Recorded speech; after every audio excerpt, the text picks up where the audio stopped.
adlaw mga binati o minahal kong matalumnon. Welcome to my channel, welcome to Ikot TV News, ang channel sa kalambuan diri sa lungsod sa Bataan. Okay guys, today is July 23, 2024. Pahibalaw sa tanan di ay ang ato ang Port of Matalom ongoing ang tabagtrabaho na ini ang ato ang Matalom Boardwalk. Ang mga daan padong sa bukid sumpay na ni pohon unya excuse me po. Sa mga negosyante nga ganahan magnegosyo diri sa lungsod sa Matalom, welcome mong tanan nga mo invest o business diri sa atong lungsod.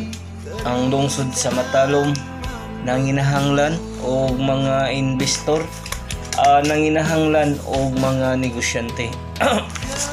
Ako manghinaot nga daghang usanong, daghang put up og negosyo diri sa atong lungsod. Ato gayong suportahan kanunay ang administrasyon headed by sa atong buutan og maabtik nga Mayor Eric Ace Pahulio sa tibuok Team Pahulio aron magpadayon ang mga programa nga gihimo para sa katawhan o kalambuan diri sa lungsod sa Matalom. Iko pipi tenoray nga moserbisyo with a purpose alang sa kayuhan sa tanan o kalambuan diri sa lungsod sa Matalom. So guys, unsa ka importante ang mga investor diri sa lungsod sa Matalom guys.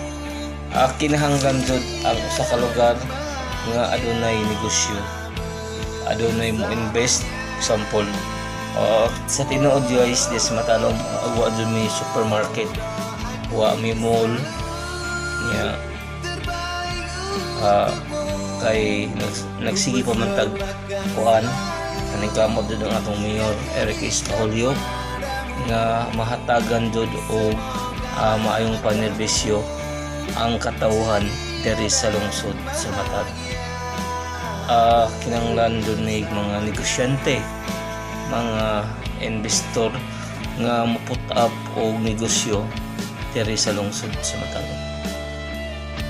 Ako naghangyo og nangayupo nga inyo kong tabangan sa akong advokasya ang pagpadaghan sa mga negosyante diri sa lungsod sa Matalom. Iko pipi tinoray nga mo serbisyo with a purpose alang sa kayuhan sa tanan o kalambuan diri sa lungsod sa Matalom. Doaku selalu terbaik untukmu, ku persembahkan selalu yang terindah.